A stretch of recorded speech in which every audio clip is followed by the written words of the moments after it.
Hi, I'm Craig Dumont with PentecostalPastor.com, and with me is Dr. Mark Barber as we continue our conversation through the book of John, or the Gospel of John as a way. It's the book of John, but calling it the Gospel of John because that separates it from 1st, 2nd, 3rd John, I guess. So, Anyway, Mark, good to have you here today. Where are we at here? Just gonna start chapter 5. Chapter 5. Okay, let me see here. And I'm going to be reading from the King James. Your Bible may not have one of the verse 4, and I'll explain that a little later, why modern translations leave verse 4 out. Oh, okay. But I'm going to read the text as it is received. Okay. After this there was a feast of the Jews, and Jesus went up to Jerusalem. Now there is at Jerusalem by the sheep market a pool, which is called in the Hebrew tongue Bethesda, having 5 porches. In these lay a great multitude of impotent folk, blind, halt, withered, waiting for the moving of the water. For an angel went down at a certain season into the pool and troubled the water. Whosoever then first after the troubling of the water stepped in was made whole of whatsoever disease he had. And a certain man was there which had been of an infirmity 38 years. When Jesus saw him, he knew that he had been now a long time in that case. He saith unto him, Wilt thou be made whole? The impotent man answered him, Sir, I have no man, when the water is troubled, to put me into the pool, but while I am coming, another steppeth down before me. Jesus saith unto him, Rise, take up thy bed, and walk. Immediately the man was made whole, and took up his bed, and walked. And on the same day was the Sabbath. And we'll just stop there for the moment. We'll explain what happens, then the reaction. We'll go to the reaction if we have time in this video. If not, we'll pick up verse 9 next week. Okay. All right. There's certain things here that we have to look at. Remember, John is writing probably from Ephesus. And we know from the book of Revelation that he had several other churches, including one at Pergamum. At Pergamum, there was a temple for the Greek god of healing named Asclepius. Okay. Now, Asclepius, the symbol of Asclepius was 2 serpents in a V shape. In other words, that you see in the medical profession. A lot of us think that's the bronze serpent in the wilderness. That's one snake. This is 2. So sometimes we get and maybe, the one, and Jesus before says, even as Moses lifted up the serpent in the wilderness. And so Asclepius is not just in Pergamum, but in the, generally in the Greek world. Now, basically one of the things that they had was, you have a place for meditation, a library of books to read, and then they would have therapy rooms, and which had pools, and that you could take a nice cold bath or whatever, mm-hmm. And afterwards, if you felt you were healed by Asclepius, then you would put a white stone as a testimony outside. Now, if you read, the book of Revelation, I shall give them a white stone. It's not Asclepius who heals. But, it's something that the people in Pergamum would have understood perfectly well what, John was saying here. And so just remember this in context, because we come to this pool called Bethesda, and there's nothing in the Hebrew writings about a pool named Bethesda.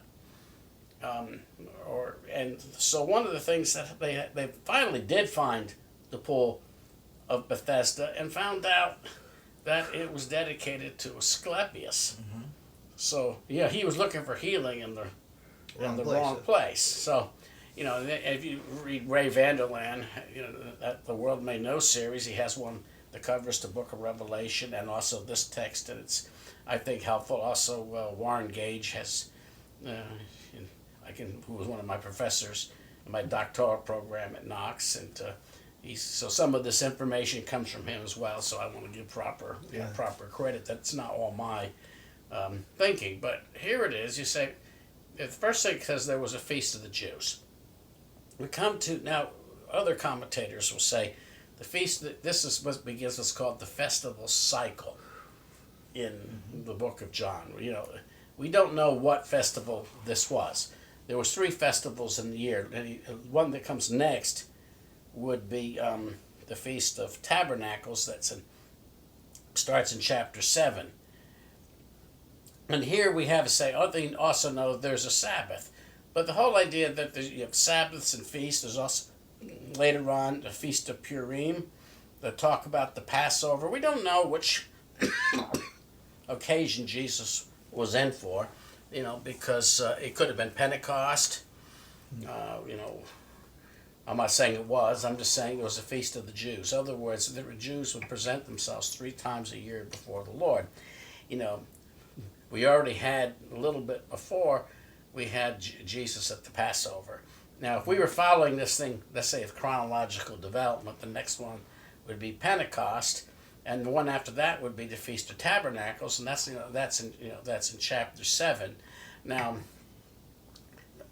that's a lot of them look at some sort of structure along that way that Jesus is explained in all the great Jewish feasts, and even the Passover the Sabbath by itself, is a major thing, and it says the healing was done on the Sabbath, and we'll see what trouble that brings. So we have a man that's been there 38 years.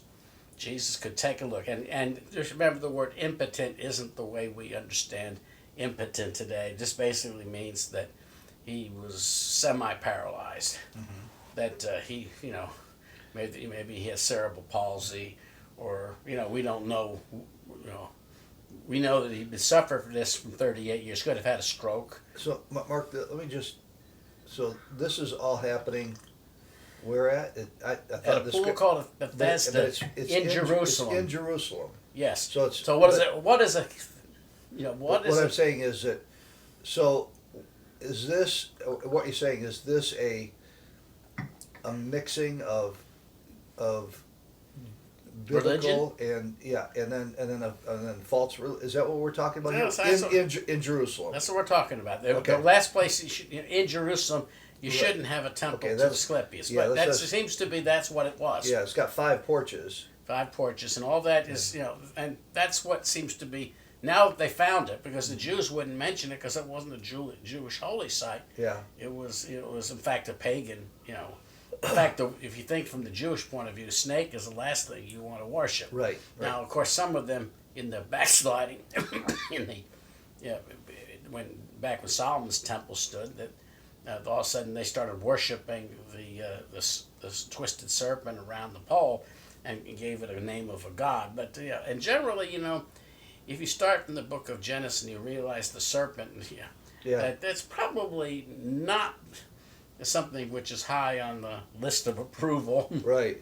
Especially with the Jews having been cleansed to some degree from their idolatry, and at least as far as physical images are concerned. I think there's idolatry also of the mind and of your own regulations. That's another argument for another day. But so he comes to see a man that's been 38 years. Now, verse 4. Some would say is an explanatory gloss. It talks about the troubling of water, and then somebody wrote in parentheses somewhere on the margin of the text, which somehow got into the text, that the angel came from time to time. And it's interesting you say that. Gordon Fee, who is one of the great Pentecostal, commentators. He's highly regarded. He drives me crazy because every time he comes to some point of scripture that he doesn't like, he just doesn't want to deal with. He goes, "Oh, this is a gloss. This really wasn't there. This is a gloss." He glosses over like about every hard place in scripture. That makes it useful, doesn't it? He just glosses over. I'm just going to say it's not in most of the early manuscripts. Now, my professor from Knox says that and chapter 8, another big controversy, actually must belong there in order to maintain the chiastic structure. He sees chiastic structures everywhere.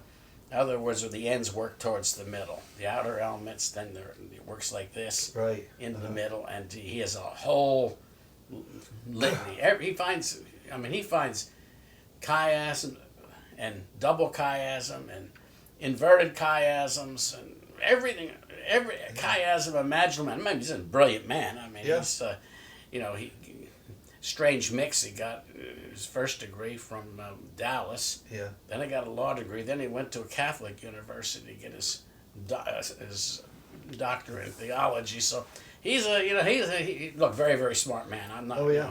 And a pretty nice fellow too. There's quite a few. I mean, James Jordan, the Anglican theologian, Reformed Anglican, whatever. But anyway, he the same thing. He sees chiasms everywhere as well. So I guess it's a fairly well. Look, but anyway, chiastic structures were important in the ancient world. Yeah. But the trouble is, is just because they are common does not mean they are Right. everywhere. Yeah. And like he's Dr. Gage was big on third day. Every time on the third day, that's pointing to Christ. Yeah.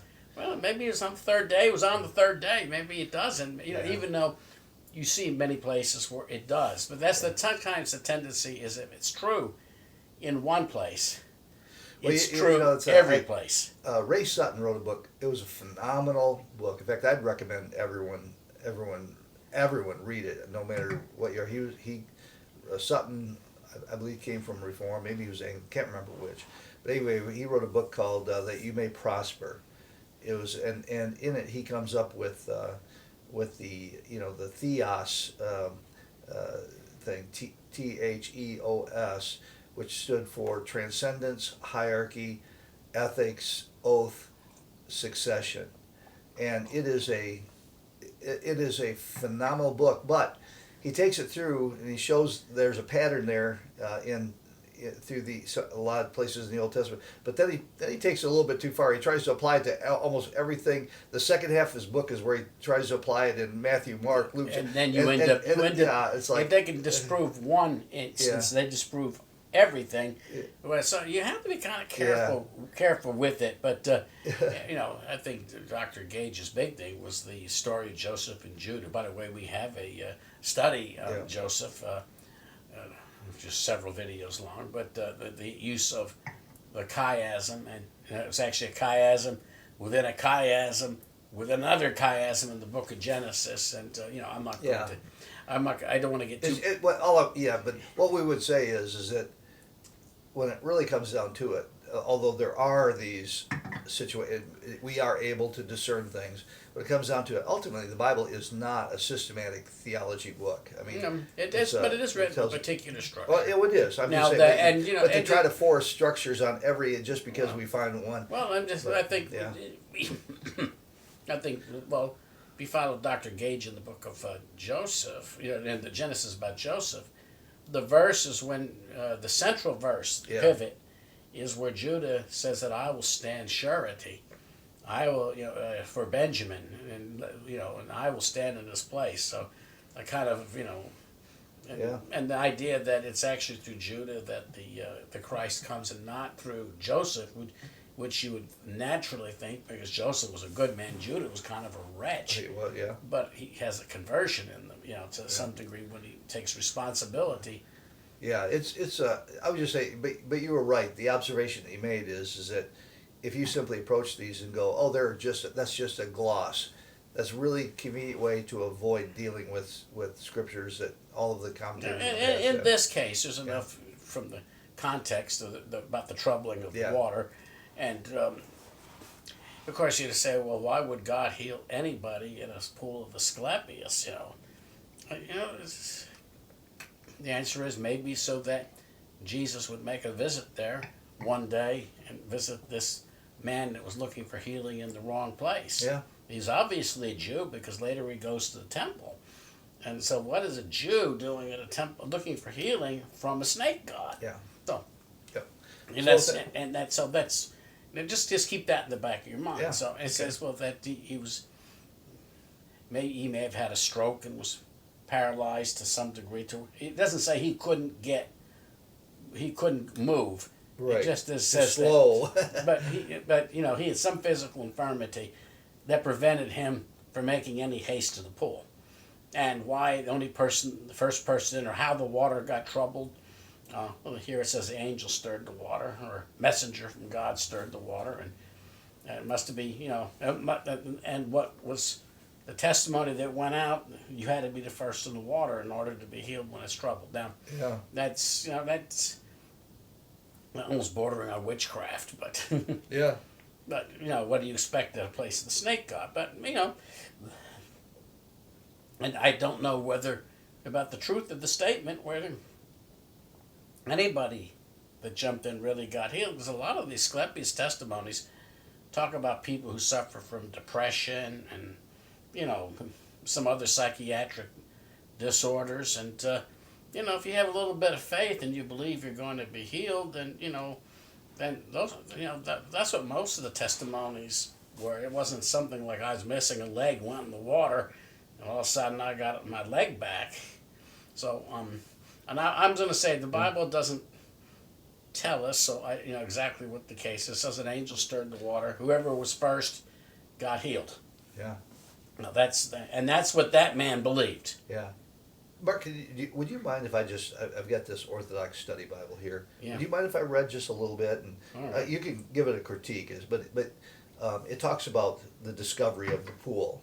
Mm-hmm. And it talks about some other things, and I'm not saying this is all accurate. Obviously, the Orthodox have a different take on some things than we do. But let me just, I'm kind of reading this to you. I mean, you didn't know this was coming, so I'm not expecting a really deep dive. But just off the top, let me just read. This is what it says there. It says, the double basin pool, believed to have curative powers, has been discovered about 100 yards north of the temple area near the sheep gate. The water for this high ground pool came from an underground springs and was used to wash down the sacrificial lambs before they were slain. The pool functions as a type of Christian baptism. Under the Old Covenant, a great multitude waited to enter the water for physical healing after an angel touched it. The waters were special in that they were a way of indirectly participating in the animal sacrifices of the temple, since the animals were washed in the same water. I wonder if because they were infirm, they weren't allowed, because you pointed out that they could not go into the temple. Into the temple itself. Yeah. No, I'm not. So, look, it's yeah. So it's interesting.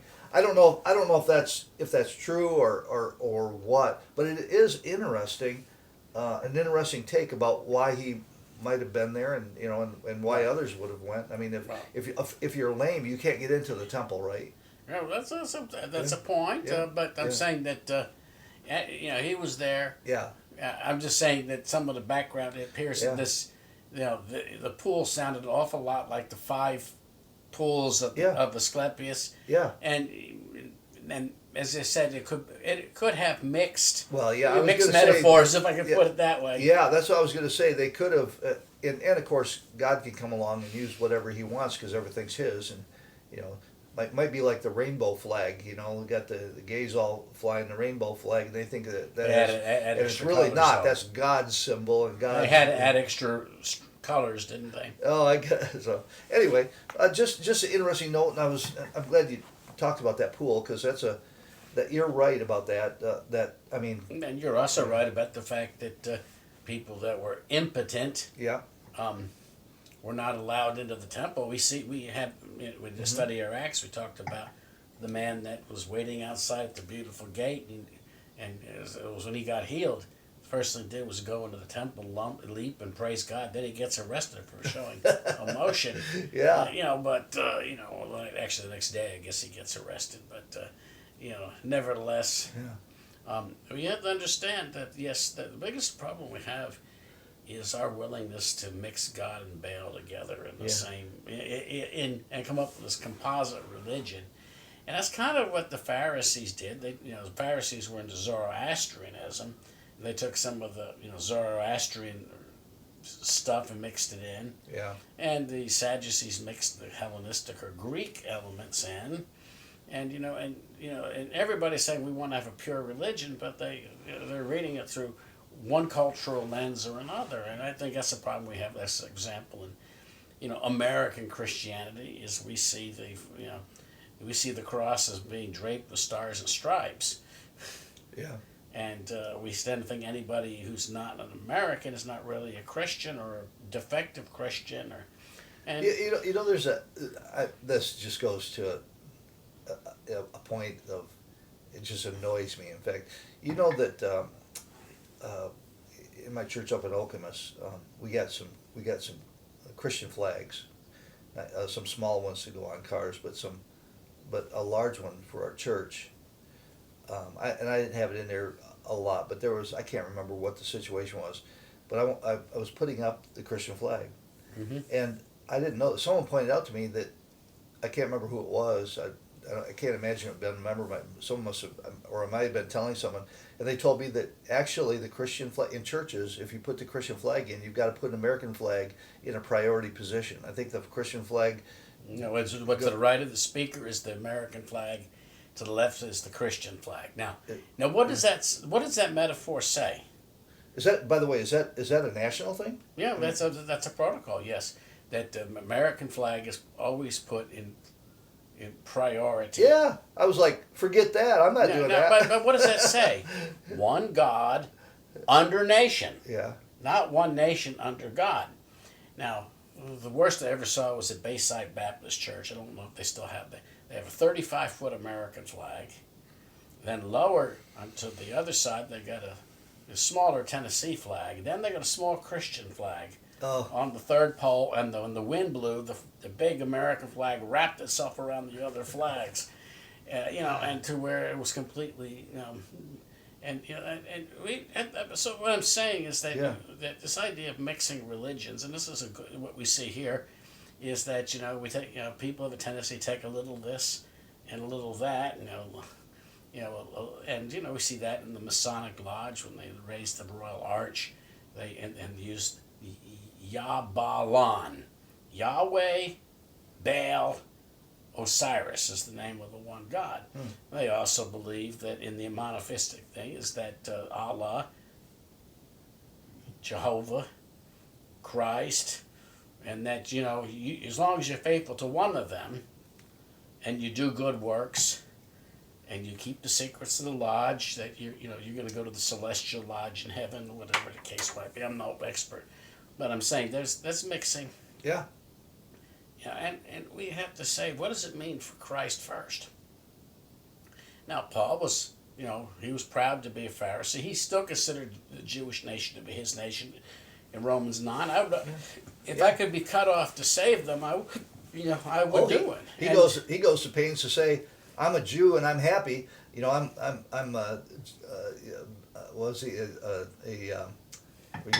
under the law.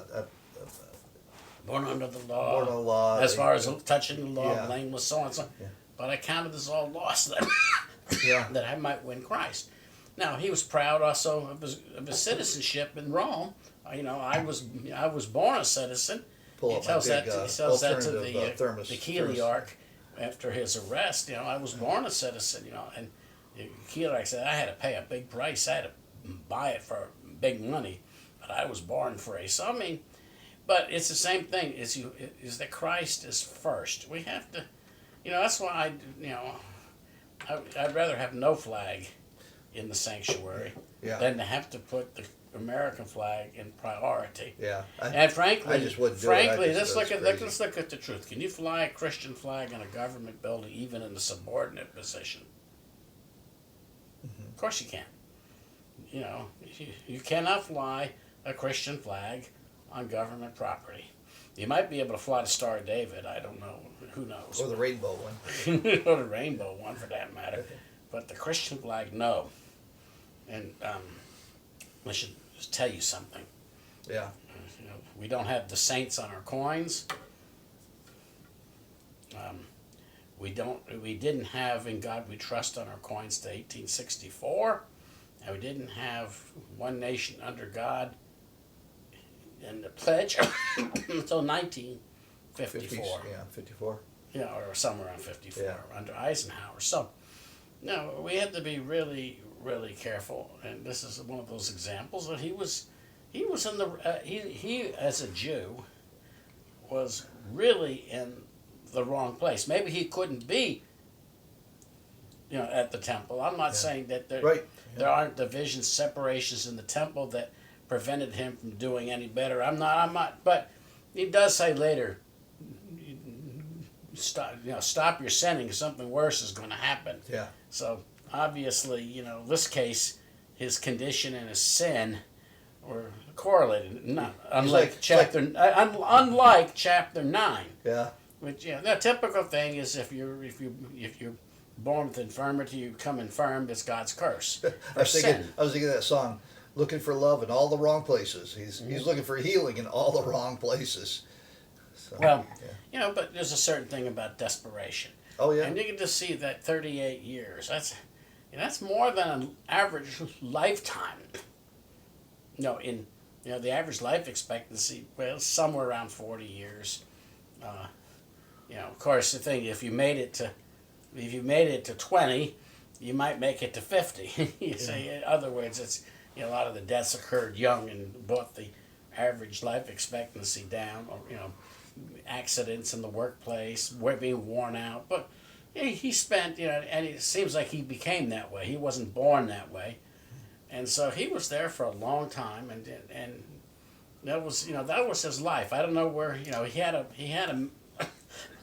a mattress, which that he to laid on, and I would guess that somebody showed mercy, provided food and drink for him, whether a family member or whatever the case is. But this man, you don't know how often this water was troubled, and you just realize that he was he would have had to have been right at the very edge of the pool, just kind of rolled over into the pool if if the healing, I'm not saying I don't know enough to say, but Right. how many people were actually healed, but that's what he believed. Maybe that's right. Maybe it's not. It doesn't really matter. It just is, as far as he's concerned, it was a hopeless situation. Every time I'm getting up and someone else gets in the water first. And the interesting in what it says here is that it says that Jesus knew that as he walked up. He knew. It says he knew. Yeah. Well, he that. know in the heart of all people. Right. It wasn't just you could see how wretched he looked. And I just it's Or you can look fascinating. at the despondency on the man's face, or Yeah, and the other thing, but he asked him what would seem to be an obvious, maybe a strange question: do you want to be made whole or made well? Well, some people don't. No, I know that. You can think. Let's just say that's obviously not the case with the man at the temple. You get used to a certain existence. But let's just say that it was maybe a good grift to be at the most expensive door of the temple when that and he had 4 people because probably the living was pretty good. You went to the place that had money, and all you had to do was lay there and look pitiful. And he was pitiful. His feet were all he couldn't walk. It was obviously anybody could look at him was crippled. Yeah. But he had the best begging spot right by the by the gate called by the Nicanor gate or the door into the temple. That was good money. Yep. And once in a while he got a silver coin. That was the silver coin would take care of him and probably his 4 friends for a day. A gold coin a month. Depending exactly what the exchange rate between gold and silver was, but they picked the right place. But he obviously showed he wanted to be healed, because he goes up and leaps God. He doesn't think twice. Oh no, my grift is done. I'm going to have to go out and work for hard for my daily denarius. He didn't care if he had to go out and work for his denarius. He was happy to now can be included. I can come into the temple, which I wasn't allowed to do. Now remember, this man, being impotent, was not allowed in the temple either. Right. And Jesus would later tell him to go to the temple. In other words, go where you're not allowed to go, and show that you are healed. And we'll get to that in the second half. But when we get to the second half of the thing, so we're talking about Jesus says this. Then Jesus says simply, This is on the Sabbath day. Take up your mattress and go. Now that's on a Sabbath day. That by the Pharisees was considered to be work, to carry a burden on the Sabbath day. So you look a little bit further into this story. We've got plenty of time. Yeah. And immediately the man was made whole, and took up his bed and walked. And in the same day was the Sabbath. The Jews therefore said unto him that was cured, It is the Sabbath day. It is not lawful for thee to carry thy bed. He answered them, He that made me whole, the same said unto me, Take up thy bed and walk. They asked him, What man is that which said unto thee, Take up thy bed and walk? And he said that he was healed, wist not who it was, for Jesus had conveyed himself away, a multitude being in that place. Afterward Jesus findeth him in the temple, and said unto him, Behold, thou art made whole. Sin no more, lest a worse thing come unto thee. The man departed and told the Jews that it was Jesus who had made him whole. So, Jesus didn't say go to the temple. No. He said take up your bed and walk. Go home. There's got to be. I guess it never clicked with me. You read some things, but there's like 4 sequences in there where they repeat that same phrase: take up your bed and walk. Take up your bed and walk. Take up your bed and walk. Jesus says, take up your bed and walk. He says to the Jews, This man said to me, take up your bed and walk. And who was it that said, take up your bed and walk? Well, that's a repetition, because that was supposedly the violation. So we're talking about, there's a feast, but this was that's what brought him to Jerusalem. We don't know what feast. I'm guessing Pentecost, if you follow the sequence, but I can't tell you that for sure. Because then you get into the Passover. Maybe trouble is chapter 6. You get to the Passover of the Jews. I don't know which feast. There was some feast, and it was the Sabbath day, which is what's pertinent here. And we realize that the biggest thing about the Sabbath, and Jesus got a whole lot of people mad by doing healing on the Sabbath. This is the count in John's, not in the other Gospels, but other Gospels have the same sequence. And John is in a habit of calling them the opposition, the Jews, rather than the Pharisees or the Sadducees, the Jews.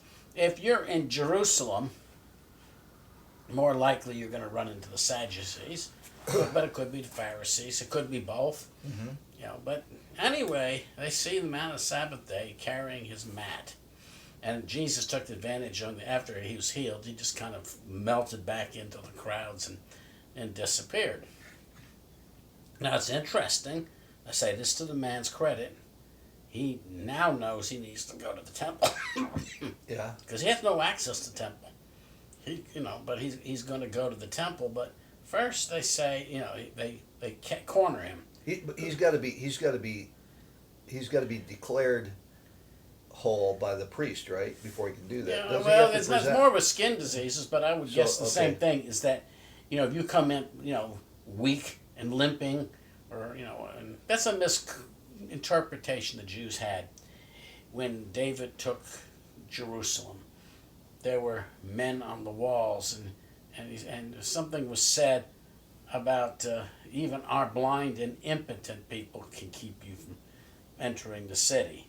And David pronounced a curse on the people on the walls, which mentions something with the lame and the halt and stuff. And that became what the Pharisees said, well, nobody that's deformed. Yeah.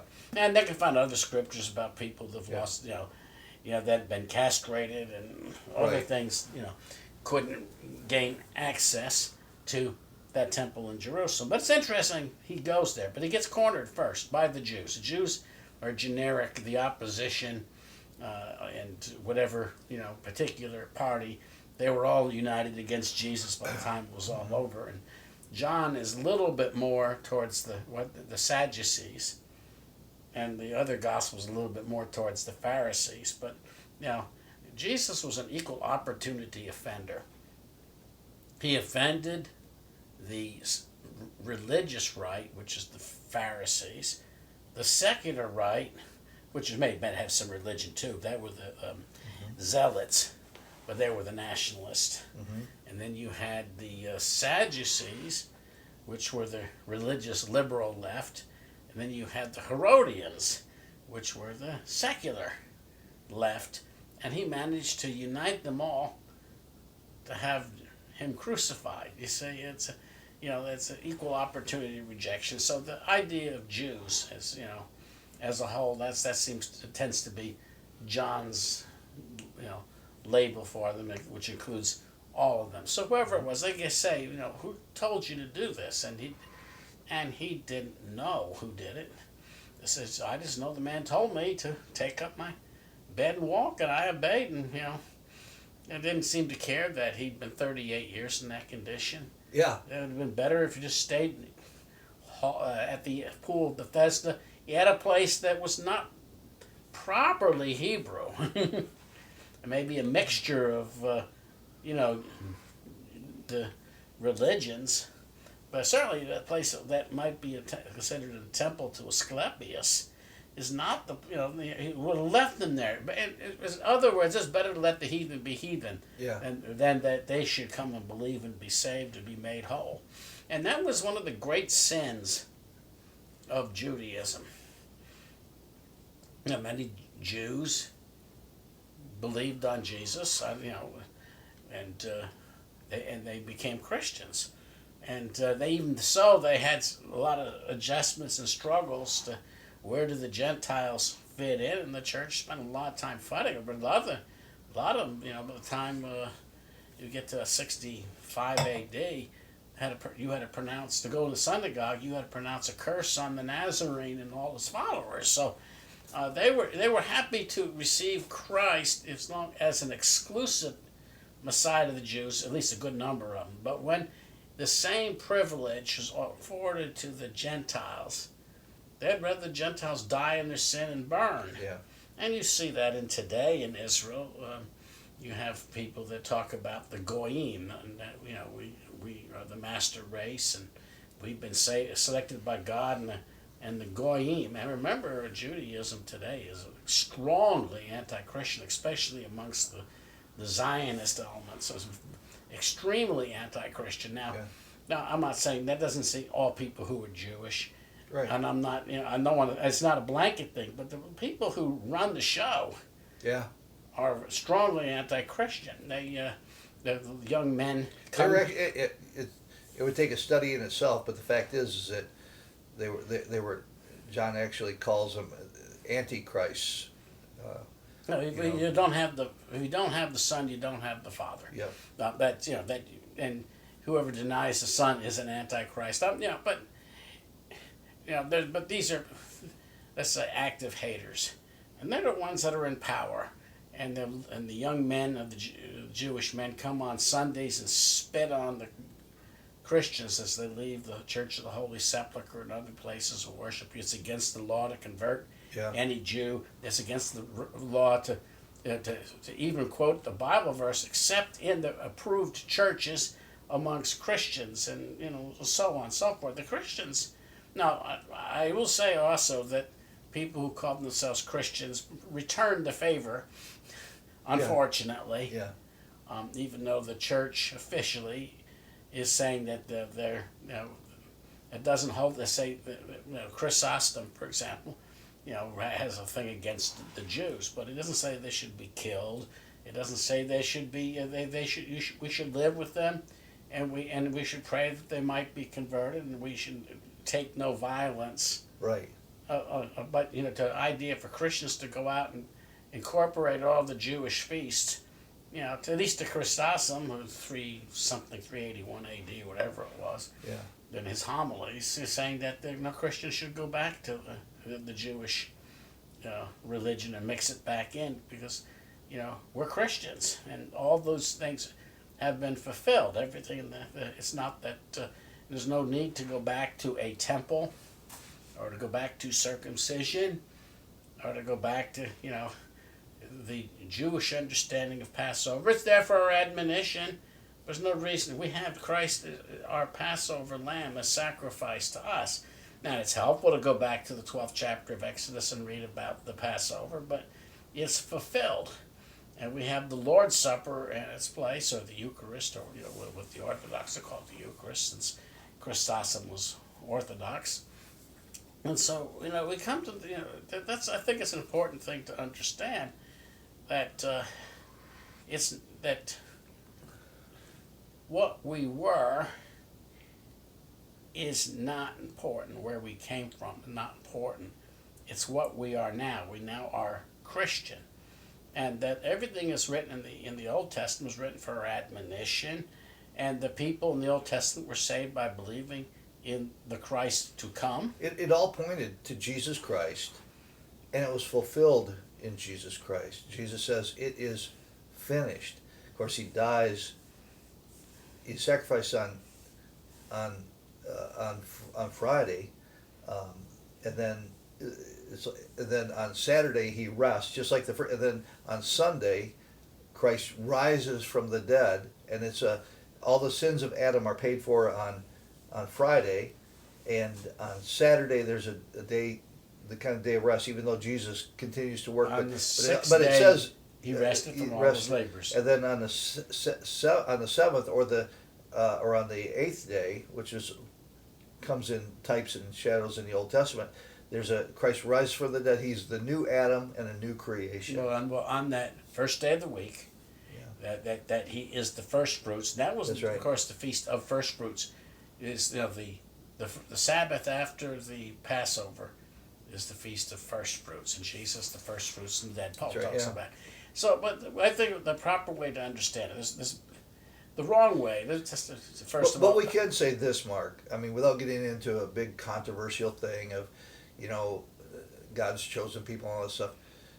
The day that Christ rose from the dead, it's a new humanity. Yeah, that's right. And there's Israel and the Jew, land, nor Greek. There's no. From that point on, the role of Israel has been completed, because the Messiah or the Christ was going to come through that lineage, and so it is complete. And then from there on out, I mean, Jesus talks about the entire world, of course, is under, and so everyone, there's no. In some ways, there's no Holy Land, because it's all Holy Land. Yeah, well, let's look at what I was going to say is that when we deal with the Old Testament, the wrong way to look at it is that the church is a replacement Israel. In other words, you had Israel, then all of a sudden that dispensation ended. Now you have a replacement in the church, where the proper understanding, it is a continuation of the same promise. Absolutely. And realizing that same words are used in the Old Testament and the New Testament. Yeah, and we remember what in Hosea, they are not all Israel who say they are Israel. There was the promises of the fulfillment of Israel in the church. It had its roots in the Old Testament. Yeah. And so not everybody who came out of the wilderness was a Jew. Mm-hmm. Right. They had a mixed multitude. You have the idea that maybe there were some Egyptians and other people that believed in the God of Israel. That's conjecture. But let me say what's very important. Rahab. Well, some of that's not conjecture, Mark. I mean, it says that when they left Egypt, a mixed multitude went with them. Well, the thing that's very clear is Rahab. Well, Rahab was completely cut off from the fact, was to be eliminated with all the other Canaanites. And remember that a lot of Israel fell dead in the wilderness because of unbelief. Yeah. And there was another entire generation. And there was another man that comes up in the book of Joshua by the name of Achan. And Achan was of the tribe of Judah. And anyway, he tried to mix a little Babylonian garment and a wedge of silver and hid it in his tent. And he ends up being cut off. He and his whole family are His family, stoned. yep. But his brother marries Rahab. Is that right? So the Okay. promise of the Christ doesn't go through Achan, but Achan's brother, through a Canaanite woman who was saved by faith. She went, if the whole city of Jericho had come for refuge at her house, because she went out and anybody that would believe showed up in the house of Rahab, they would have all lived. Mm-hmm. Because salvation is by faith. Right. So, Achan was faithless, he dies. His whole line is cut off. Rahab gets included with Israel, and of course we could find that in the genealogy of Jesus. We find another woman named Ruth, who, I don't have anything against Ruth as far as a list of sins. I mean, she wasn't a harlot, but no Moabitess could ever enter into the congregation of Israel. But she believed in the God of Israel, and she becomes the great grandmother of King David. Yeah. And that's and also an ancestor of Jesus according to the flesh. Yeah. And you got Tamar. And Tamar was a Canaanite.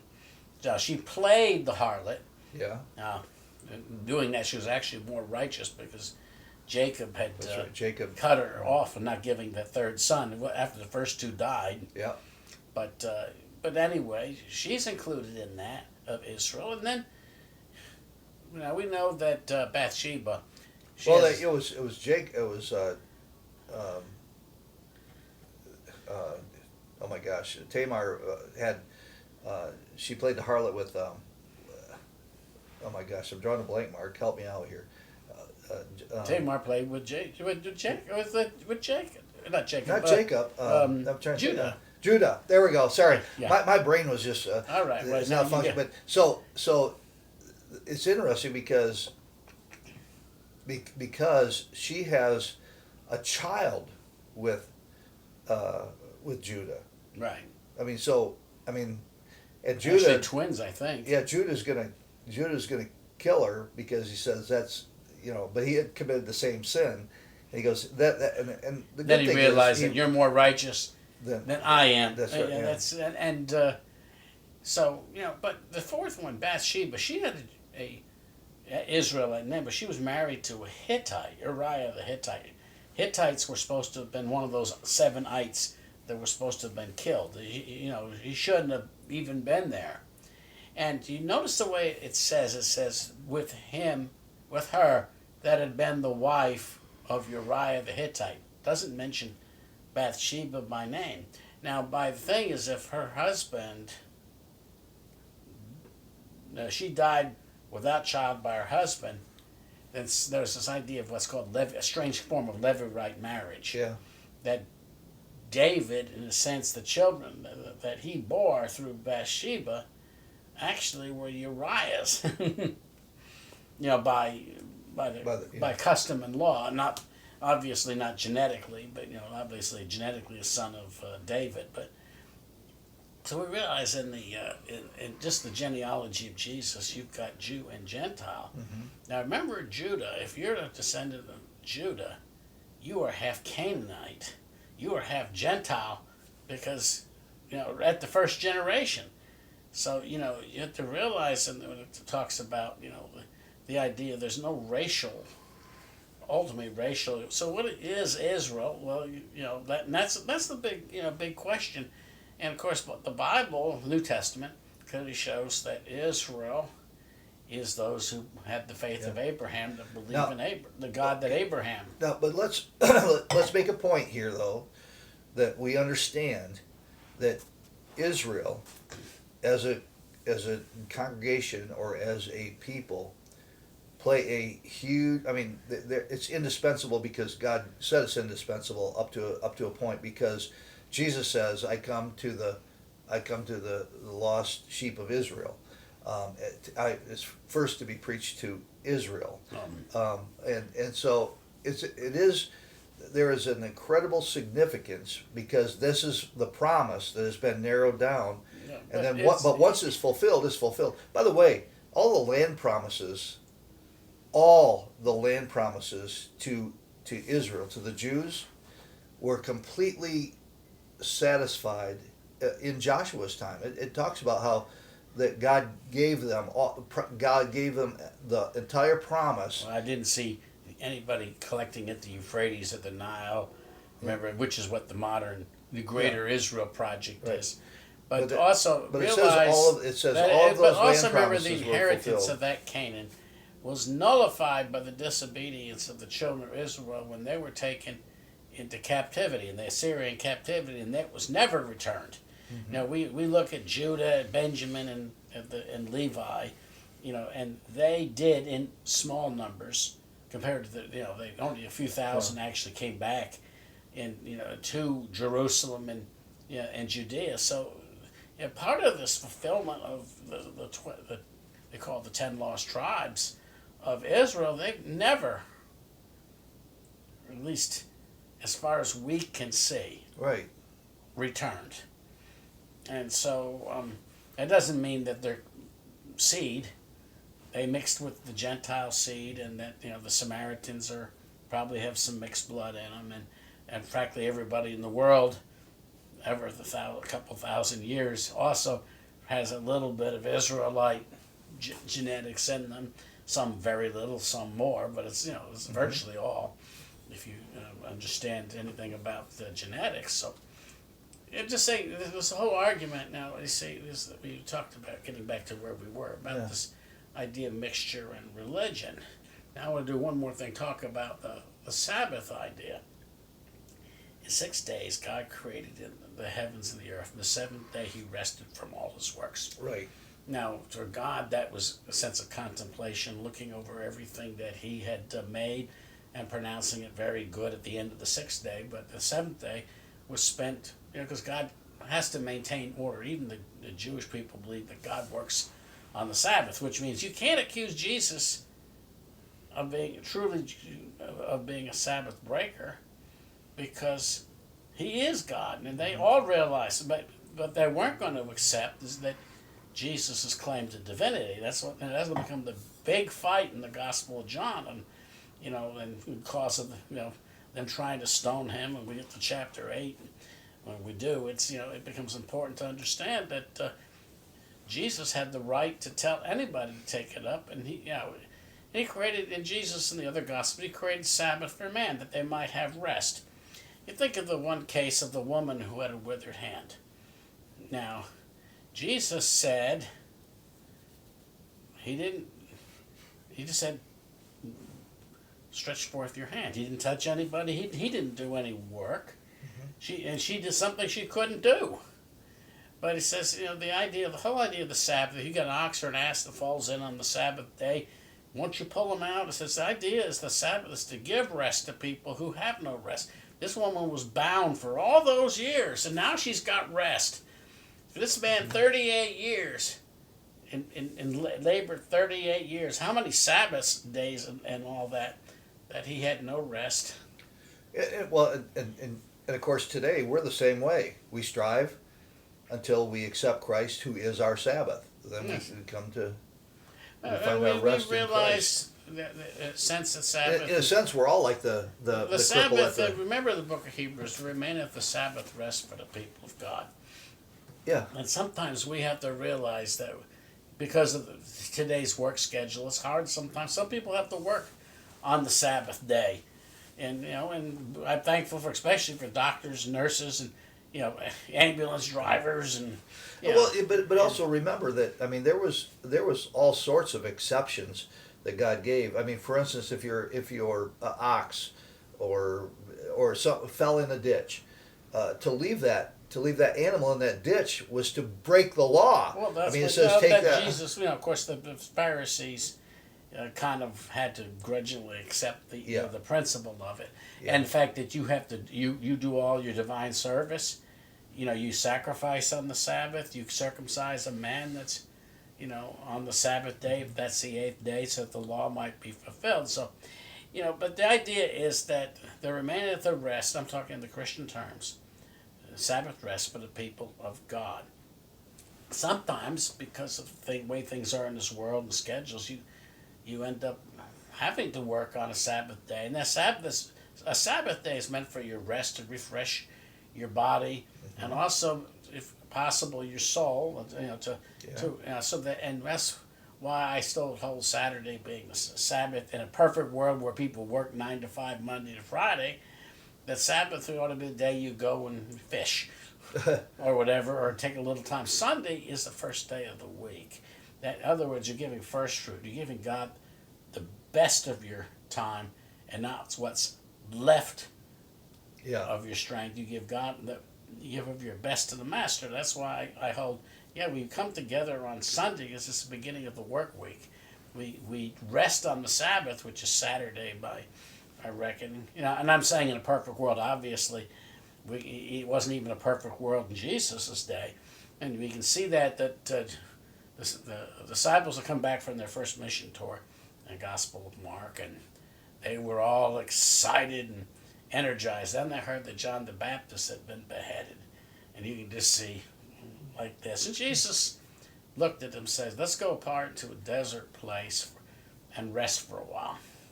So they go out to this desert place out by the lake of the Sea of Galilee, and all of a sudden a huge crowd comes, and they all gather around. Jesus spends all day with them and the tired disciples that are expecting rest, teaching them. Then he tells the disciples, "Go feed them. Go find us some food." Well, all we got is 5 loaves and a couple of fish, and they had to go and sit down. They had to serve 5,000 men, not including children and other people that might have been there. And then afterwards, when they're going to crown him, make him king, that's John 6:15. He sends his disciples on a boat, and they end up rowing against the wind all night long, at least until the 4th watch of the night, like 3 a.m.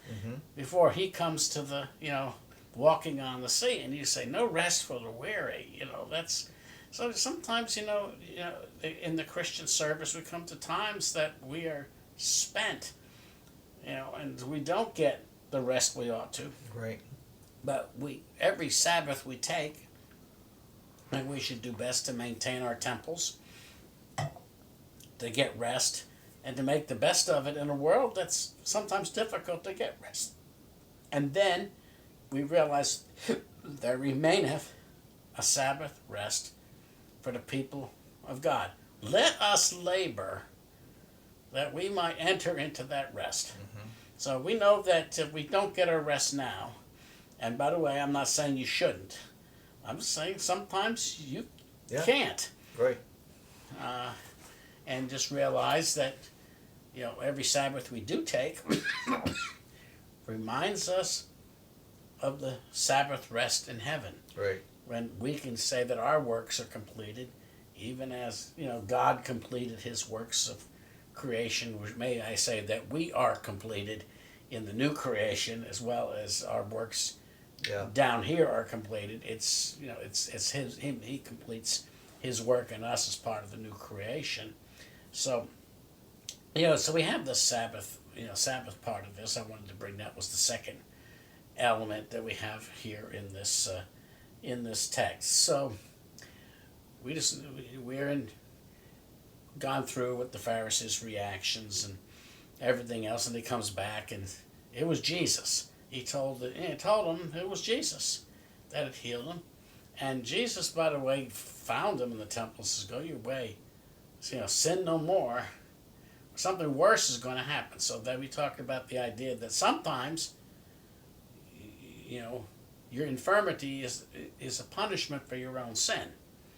But at the same time, we have to realize from chapter 9, the man born blind, it's not him or his parents' sin, but the glory of God. So I think it's a warning to us not to get, necessarily connect A and B. Right. Only God knows that. That's only God knows that situation.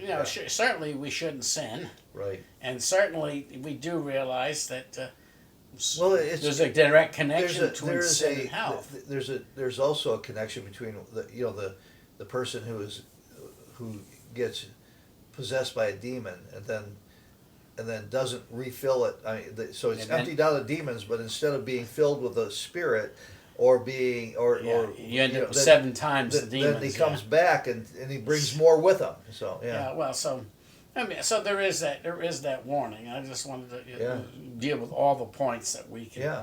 And so this again, don't mix. We have to try to keep our religion pure. Now, of course, James gives us some practical advice as to, visit widows and keep herself unspotted in the world. Yeah. And so we have this idea that, we have to, maintain a sense of holiness and purpose and not get too bent out of shape of what things are going on in the world. We can spend, people are just alarmed there. Today there's a talk that by 5 o'clock or 8 o'clock, whatever time tonight, if Iran doesn't bend, that we're going to bomb them into the Stone Age. Now, whether we can or not, whether that will happen, I have no power. I find it to be distasteful, Yes. to say the least, and very unchristian. And I'll be openly will say that we should never mix, our faith and our politics. I mean, for faith comes first, and if it's wrong to do something, it doesn't matter if the country says it's right. Well, I know what you're saying. I would say I think it's impossible to separate faith and politics. Your politics are going to be. Your politics is going to reflect completely where you're at in your spiritual life. As a Christian, that there's just Christian thinking produces different results. You can't like you can't be like these people who say, I'm personally against abortion, but I can't impose my will on anybody. Well, of course you can. Every single policy, every single law what I'm saying is is imposing that a moral I'm against thing. abortion, except when we killed 165 children in Iran on a double tap. No, I agree. That's what I'm saying. That stuff's not Christian. So what I'm saying is you really can't. I mean, a Christian has to view